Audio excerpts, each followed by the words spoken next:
past year, archaeologists from Oxford Cotswold Archaeology have been uncovering an incredible site here in Cumbria.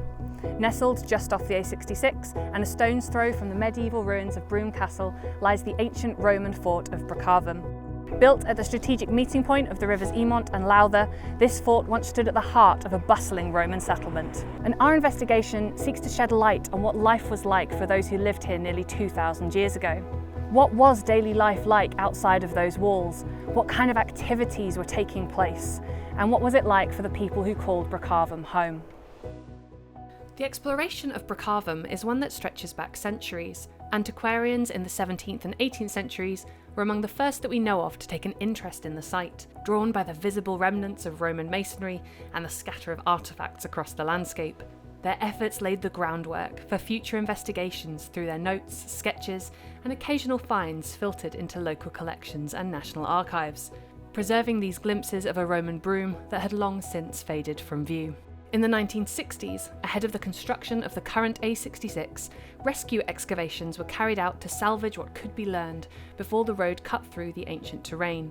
These investigations proved especially significant in uncovering parts of Brocavum's cemetery. They are a rare and poignant insight into the lives and deaths of those who lived around the fort.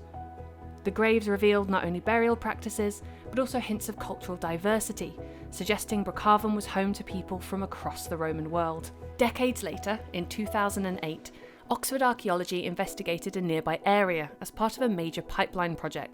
Their work added new layers to the story, identifying further traces of the settlement and its structures. Each phase of investigation has brought us closer to understanding the complexity of this Roman frontier and the lives that once filled it.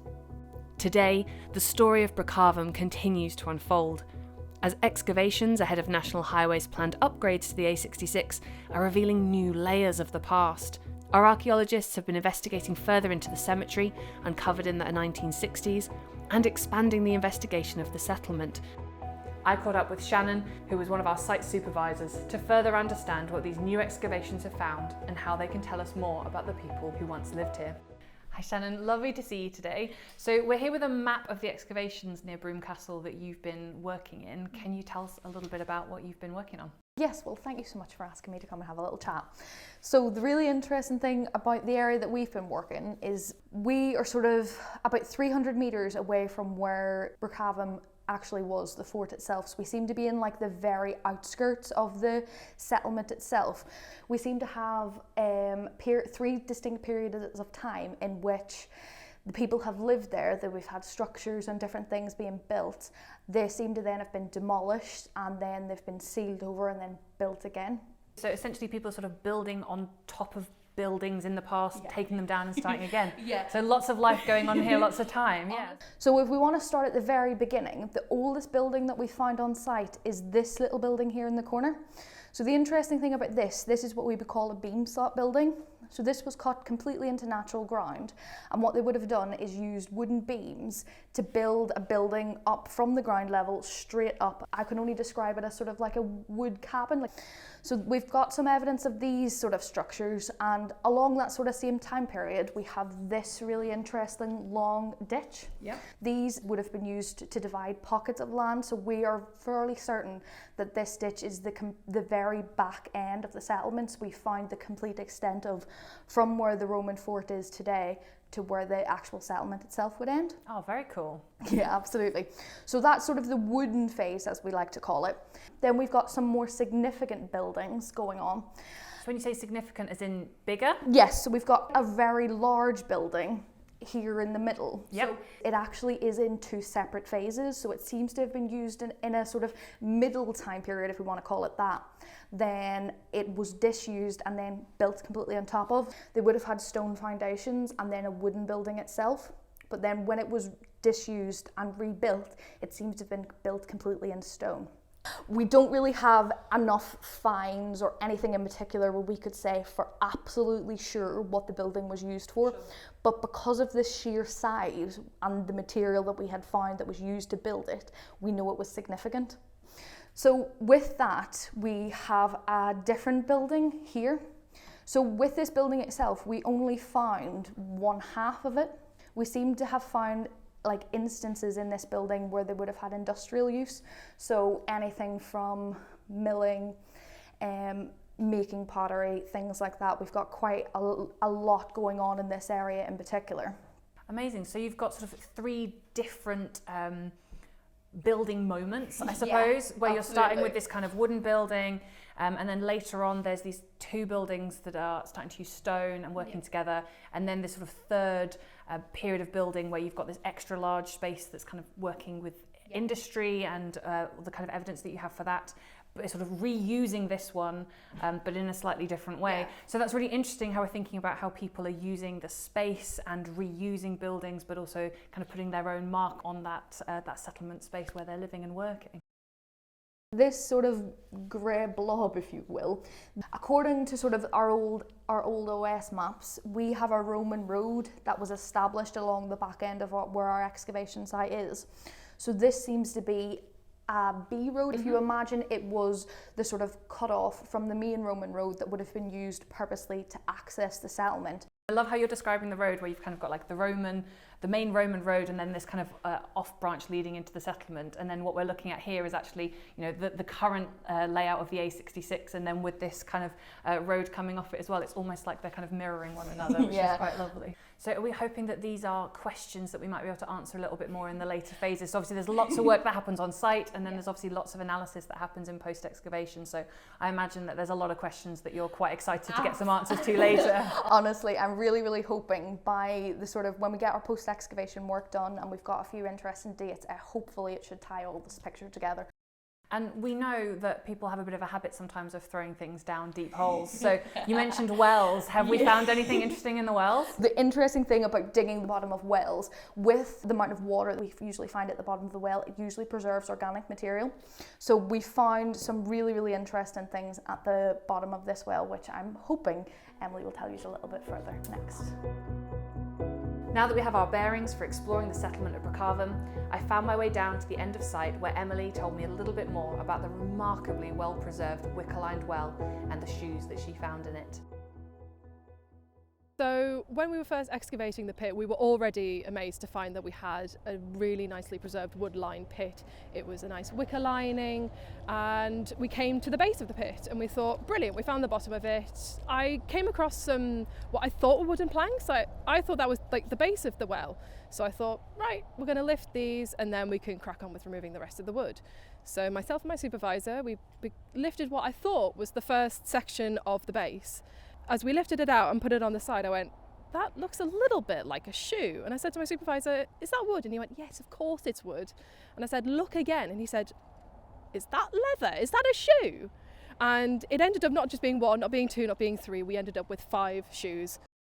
They were different sizes, so we definitely didn't have a pair out of the 5 of them. The first one that we found was definitely the smallest of the lot. It was probably closer to a children's shoe, perhaps. There were some that were on the thinner side, so if we compare them to the likes of what they found in Vindolanda, it might be more of a female shoe. And again, there were some that were larger, so again, more of a male shoe. So the fact that we have such a variety in the shoes is really important because it tells us a lot about the community at the Vicus. It shows that it was a really diverse community. So it wasn't just the soldiers, it was the women, it was the children as well. The pit itself was very waterlogged, which meant there would have been an absence of oxygen and bacteria that would have ordinarily broken down such materials. I remember running up to a supervisor who was just coming to check on us going, oh, how's everything going? And I went, I found a shoe! There's the question of, is it ritual or is it just rubbish? It's hard to tell because we've got to take the preservation into account. Maybe there were shoes littered all across the floor, but because of the nature of the preservation, they didn't survive, and they only survived because they were in the well. One of the reasons why I find these shoes so exciting and so important amongst the myriad of finds that we found is because they bring an important human dimension to what we've excavated here on the A66. When we think of what we found from the cremation vessels or the nails and everything like that, you see the artifacts, but these shoes allow you to see the people behind the artifact. It reminds us that there were people who once lived here, women, children, men. The shoes offer us a rare and intimate connection to the life of, perhaps in this case, 5 different inhabitants of Brocavum. But it is just one discovery among many. Across this site, thousands of artifacts have been unearthed, each one helping to build a richer image of the people who lived here. To explore what some of these other finds can tell us about those who spent days, months and years of their lives here in Brocavum, I caught up with another colleague to learn more about some of the objects that archaeologists have found. Emma, so you brought some of the finds for us to see today that the team have found over at Brocavum. Where would you like to start? There's so many here for us to talk about. I think let's start with the jewellery. Jewellery sounds amazing to me. Okay, so we've got a couple of brooches that have been found up on site, very different styles as well. So we get some lovely example of enamelling on this one. If you have a look, you can see all the beautiful blue and red that survived. And then in the centre we've got this stone, which at the moment's a bit dirty, but when that gets cleaned up there might be like a little engraved picture in there, maybe a little person or an animal. It's going to be really exciting when we get that cleaned up to see what's on there. And you can see just on the back we've got, it's broken, but we still have where the pin would have once sat, attaching it to someone's clothing. The brooch over here is a very different design. It's more like a T shape with quite a pronounced bow on it. This is a bit more functional. It's there for kind of holding cloaks or togas, just item of clothing together, so it'd be definitely more kind of up the shoulder direction. And this kind of shape changes a lot across the Roman Empire. It's a really good example of displaying where someone's from, fashion changing over time, someone's status. From the brooches, I suppose, we've also got some other items here, is that right, that are also kind of relating to how people might have tailored their appearance or wanted to present themselves? You start kind of seeing more evidence of women being around the area that we've been excavating. And the most kind of obvious thing on here for that is this hairpin. Beautiful. So you've probably seen some statues. Roman hairstyles can be very, very elaborate. You need those pins trying to keep all those coils and plaits up and everything. So you've got that kind of styling your hair, your appearance to other people. You've got this really large bead. Oh, that's beautiful. I know, this is a massive bead in amber. And amber's not native. Yeah. You're not finding it here. This is usually found more like the Baltic Sea area. So potentially there's trade happening as well. Oh, yeah. And that trade kind of comes from that kind of coastal region, down the river valleys, across the empire, and finds its way over here as well. And what about these then? What have we got here? These are all gaming counters. So you can get some where they're ready-made specifically for the purpose, but if you see these, they're all very rough. The edges aren't nicely rounded. Yeah. They're actually bits of broken pot that someone's gone, actually, before we throw that away, I could do with a new gaming set. And they've sat there and they've roughly hewn little circle counters out of them, ready to play the games. And they're usually playing something a bit like tic-tac-toe. Who can get, between you and your opponent, all your little counters in a line of 3 before the other person does. And so what about these pieces here? So these, some more metal objects, but they're certainly not looking like brooches to me. So we've got part of a harness fitting and something called a terret ring. And the terret ring is where the reins would get fed through to stop them getting tangled up. And that'll be when the horses are pulling carts or chariots. And so we've also got here some beautiful pieces of Samian. I mean, these are some really lovely sort of chunky pieces, I suppose. So you can see a lot of the decoration that's left on these. What other sort of designs that we're finding in the Samian ware telling us about the people that were living? Oh gosh, is that fingerprints in this one? Yeah, it is. Wow. It's amazing, isn't it? So whoever made this one actually got a little bit impatient with the slip and it hadn't quite dried yet, and they popped their fingers and a thumb while they were lifting it, possibly from beneath, some more like that. Oh man. And it's left the imprint of their fingerprints. Gosh, you'd be frustrated, wouldn't you, after you've put all that work in? But what a lovely sort of very intimate connection that we've been able to spot there on those finds. And we've got some bits of pottery where they've done this as well, and they've done it so quickly we've actually got the whorls of their fingerprints in them. It's been so interesting and amazing to feel so connected to a person from the past. You literally can put your fingerprints in theirs. So Samian is from Gaul, which is like modern day France, bits of Belgium, Germany, Luxembourg. This is more kind of like central France. This is like your posh dinner set. You'll be using it, but you're not going to use it every day. It can mean so much to people that if they break it, sometimes we're getting evidence that they've been trying to stick them back together with little metal staples. If you look at the smaller pieces on the end, you can have you can have things that's more like, in this case, hunting scenes. Yeah.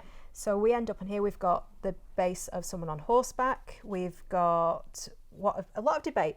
Is it a lion? Is it a wolf? Is it a boar? I think I'd vote lion, but then I'm certainly not the specialist, so I won't hold anyone to that. You can also see a little running dog just beneath it, chasing the animal. Yeah. I guess if this is your special dinner service that you're getting out for those special occasions, actually the design you're choosing is also going to be saying potentially something about you and how you choose to spend your time. So maybe this belonged to somebody who really enjoyed going on going out hunting or Yeah, something this is like it. that. Hunting up and down Penrith.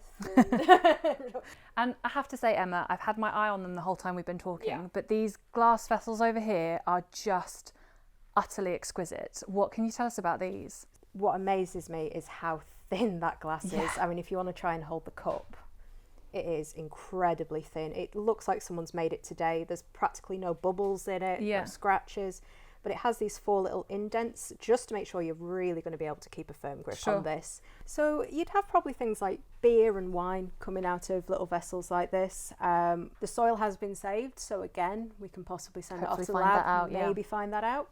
Similarly with the little vessel here. Yeah. Again, what came out of this, we're not going to know just by eye, but by taking that soil and getting it analysed, then hopefully we'll find out.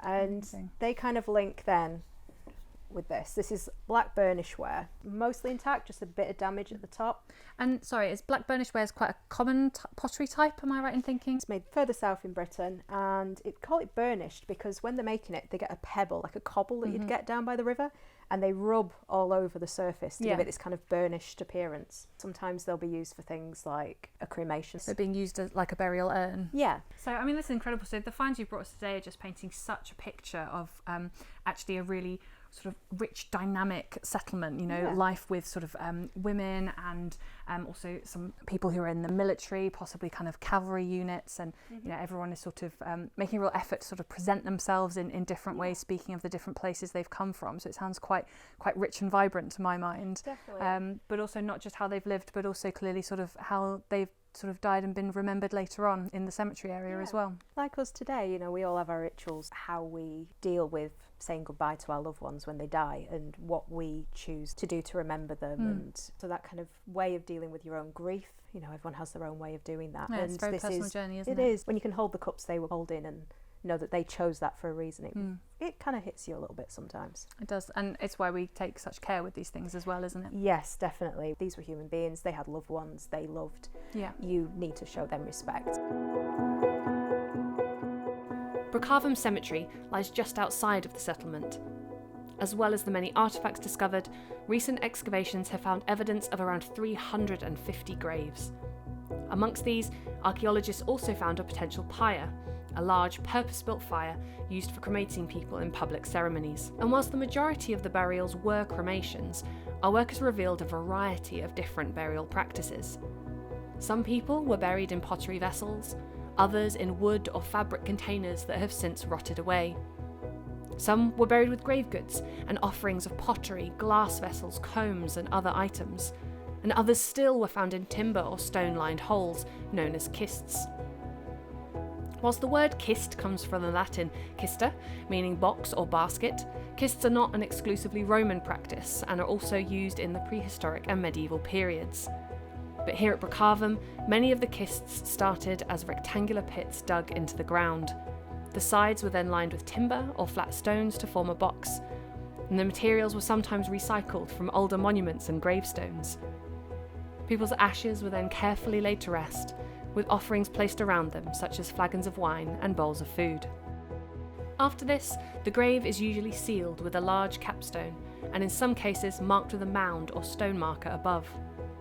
So what do these kists tell us about the people buried within them? First, the effort and resources involved might suggest that the person was respected, that this was perhaps someone of status or importance in their community or family. The use of stone to protect the body and offerings shows a concern for physical preservation, which might reflect wider beliefs about the afterlife or ancestral reverence. And certain offerings, such as a flagon of wine, suggest that people not only believed in a life after death, but also the importance of sending the dead with enough food and drink to sustain them in their journey to the afterlife. In fact, we have evidence of people returning to graves and giving them another fresh offering of wine later in time. These differences in burial practice that we've seen across the cemetery could represent the diverse cultural practices of a community made up of people from across the Roman Empire. In essence, the choices made around burial are statements about who a person was, how they were valued, and what their community believed about death, and how they continue to remember those who had gone before them. Worn leather shoes and funerary offerings to carefully constructed graves and the remains of ancient buildings. These remains speak to the humanity of those who lived, worked, and were laid to rest here.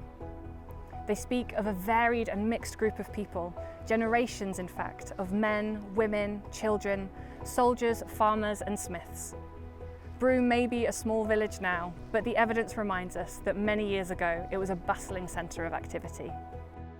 As we come to the end of our time on site, the work to understand Brocavum is far from over. In the coming months, post-excavation analysis will provide more clarity to the questions we've asked, from those rhythms of daily life to the identities of those buried in the cemetery. Artefacts will be studied, samples processed and stories pieced together as the fragments of Brocavum begin to form a fuller picture of its people and their place in Roman-era Britain. Our excavation may be ending, but our journey into Brougham's past is just beginning.